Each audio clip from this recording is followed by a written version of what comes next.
रस जा करके न पैया रस आ पई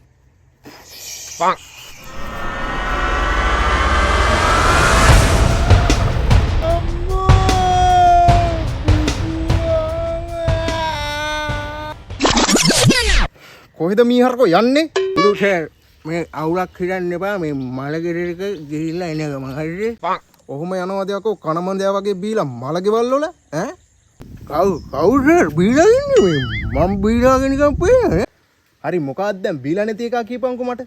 අප්පුහාමි තමයි සර් බීලා නැත්තේ. කවුද යකෝ දැන් අප්පුහාමි කියන්නේ? අප්පුහාමි කියන්නේ මේ මැරලා ඉන්නේ කන්නේ අප්පුහාමි කියන්නේ. ඌටයි බීලා නැත්තේ. ඔගේ අම්මට යකෝ අයි සර් මගේ Macam dia